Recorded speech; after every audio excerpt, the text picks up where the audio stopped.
real pleasure to be here, and I just want to thank the staff at Sardar Patel University, and Shivani and Swaroop and others that have organised this and enabled me to actually talk with you about living educational theory research and, if you like, enhancing professionalism in teaching. Because this is something that has actually occupied me throughout all my professional life, which is how do we enhance professionalism in education? And the idea that I hope you will actually take and work on is that each one of us has got the capacity to actually explain our educational influences in our own learning and the learning of others, and also in the social formation that influence what we do. Now, on my screen, I can see Mark Potts, I can see Marie Huxtable, I can see Pip Ferguson, I can see Swaroop, and it's fantastic because Brian is there, and I know that you've all actually gone into your own educational practice as professionals, and you've actually produced accounts and explanations which you have made public. Now, this is after actually doing, for example, doctorate. So it's not that the doctorate is the end of this kind of inquiry. In many ways, you only just begin when you've got your doctorate to inquire into your practice and actually start to research your questions of the kind, how do I improve what I'm doing? And you build explanations of your educational influence in your own learning. Now, that is what is different about living educational theory research, that it requires you to produce, generate, and share your explanation of your educational influence in your own learning and the learning of others. And these are values-based explanation. Each one of us that is present today have your own unique constellation of values that you use to make sense of the world we're in and that you're actually working on to improve your practice in education. And that's why living educational theories, which is often put in lowercase because it means that you are actually generating your own explanation of your educational influence. This is really important because it differs from all other forms of traditional theory, where you generate from a theory an explanation for an individual. It's called a process of deduction. In living educational theory research, you generate your explanation of your educational influence from the ground of your practice and also for living your own values as fully as possible. And this is why the idea of the visual data is so important, because I can talk, if you like, at you, say for 15 minutes, and I use words, and my words value words like justice, freedom, there's democracy, there's actual love, compassion. But those words can be defined in terms of other words. In living theory research, you've got to show your meanings that are embodied in your practice over time and interaction as you clarify your meanings through practice. And this is a really important point for a living educational theory research. Now, in professionalism, the idea of enhancing your professionalism, both Maria Huxtable and I have put forward various papers where we've said how important it is to recognize that professionalism really involves you generating your own contribution to professional knowledge. So it's not just a case of you demonstrating that you have actually mastered the theories of others in terms of your sense of professionalism. But what you've got to do in our understanding of enhancing professionalism is doing what I know Mark did, and Mark was a deputy head, and Mark has actually inquired into his own practice. He's made that public as his contribution to the educational knowledge base. Brian and I have done the same in a paper that is going to be produced over the next fortnight in the Educational Journal of Living Theories. Swaroop has already done that, and a number of people present today, for example, Shivani has actually presented at the American Education Research Association over a month ago, looking at her practice and making it public. And this is what we're meaning by enhancing professionalism in education. It's not only trying to improve your practice, It's actually generating those explanations of your educational influence and actually making those public so they're open for conversations, responses to help you to enhance your view of professionalism. Now, what I'm just going to do now is I'm just going to briefly see if I can then share my data archive. This is my lifetime's collection of papers, reflections, the things I'm in touch with, the presentations I've given. So I'm going to show you just 3 sections that you can actually access, including a whole range of living theory doctorates that have actually been accredited at universities around the world.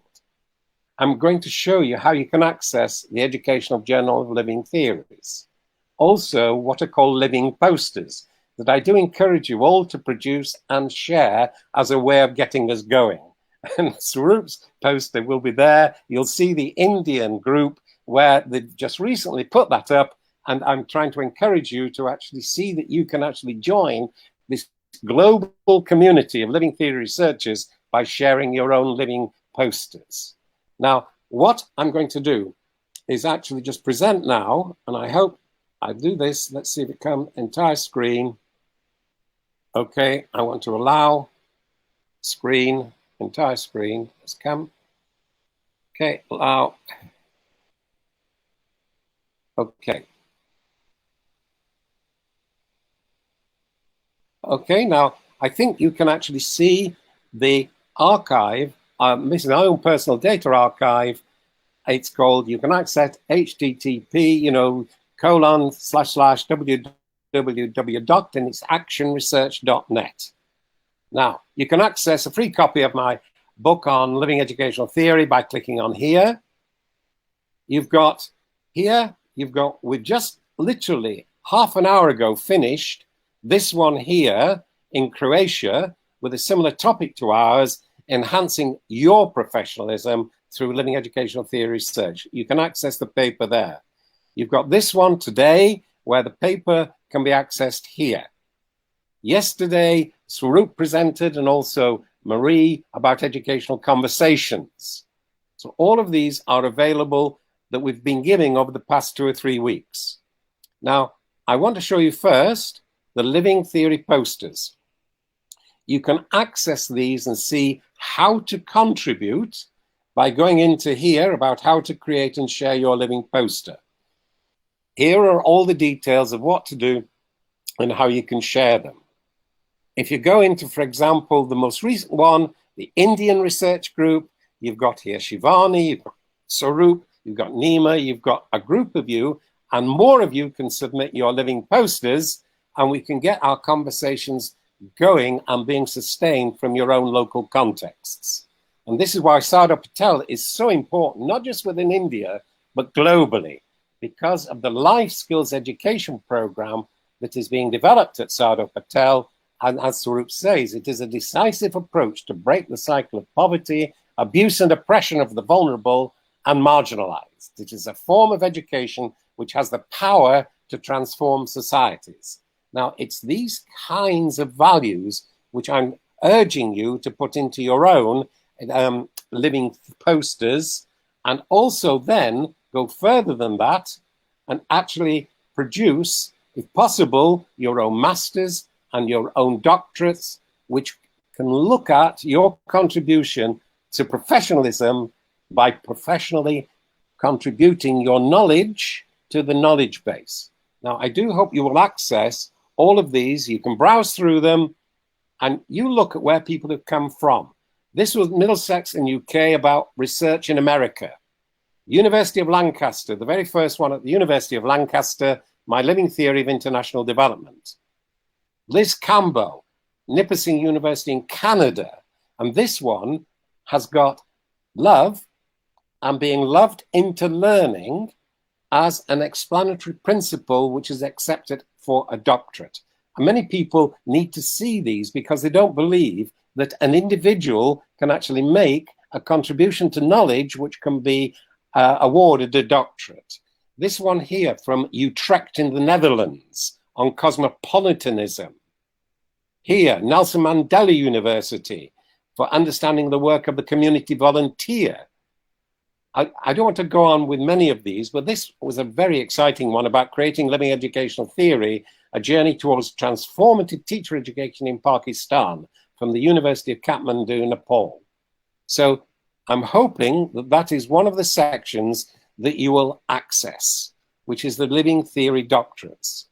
And you've got here, and I'll just briefly just put this on the screen, because here you can get a whole series of papers that have been published in, for example, refereed journals. These are the latest about action research and living theory. This is a very exciting one in the Second International Handbook of Self-Study of Teaching and Teacher Education.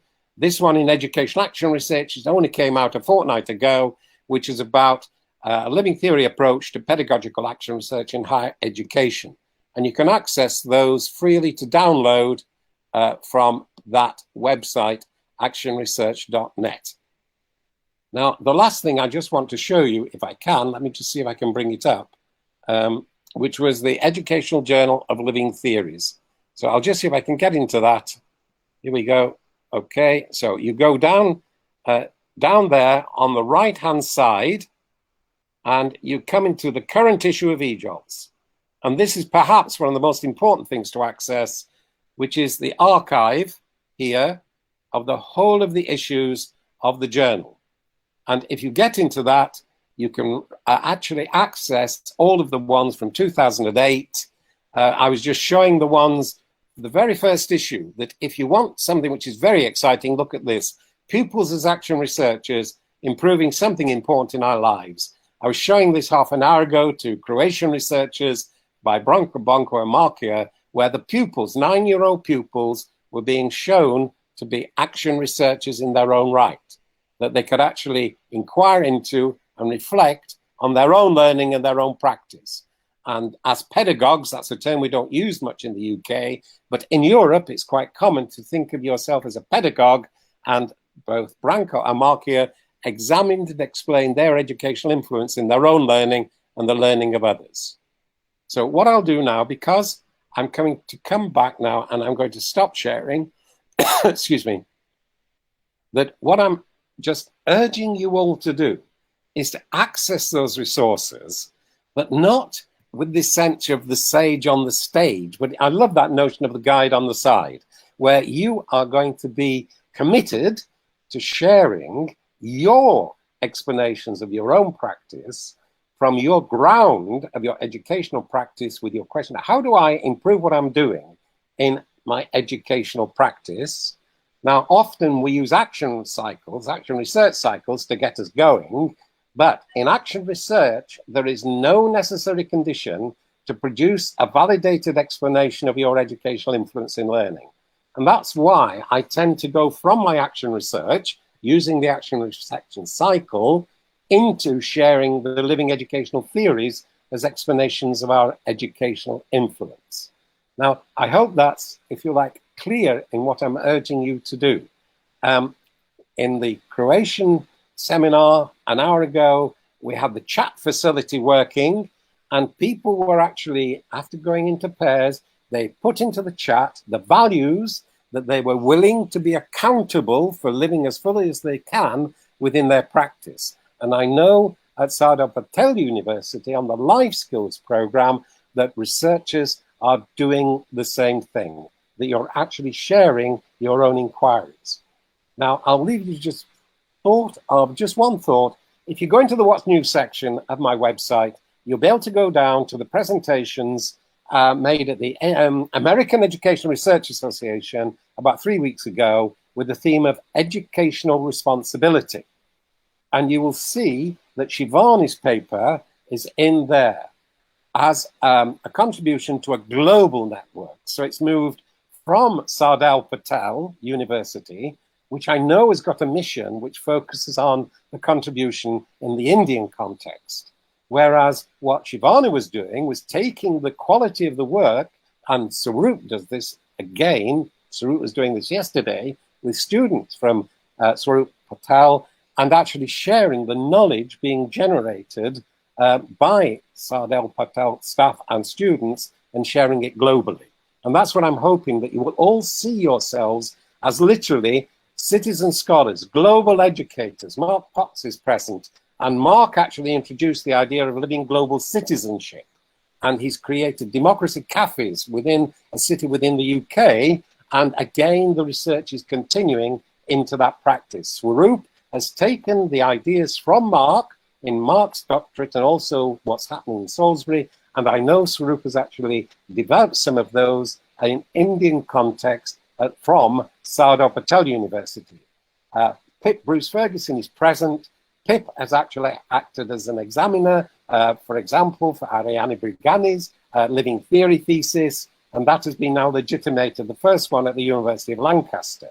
So we're all playing our part in spreading the influence of living educational theory research in these global contexts, as well as actually continuing, like I've done with Brian Williamson, to focus on our individual practice. So Brian and myself have got a paper in the issue of eJolts that is coming out, which is actually looked at what is called meta-analysis. Now, I learned this from Brian, so I am still, 50 odd years into my research, learning new things, which I find very exciting, and bringing those into my own living educational theory.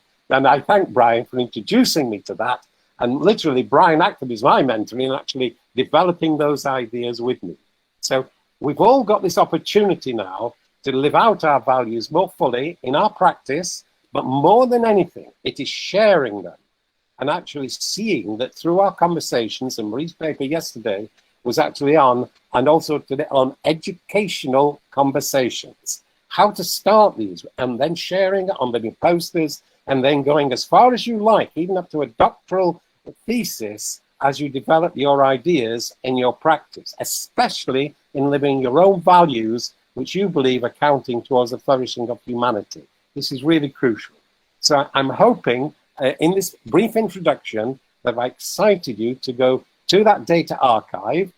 It's very difficult using these numbers to participate together, but we often have chat facilities that can be made public. You've got my email on the end of my web page, and I know that we can actually sustain this conversation. And Swaroop is doing this for years, also Shivani from Sardar Patel University.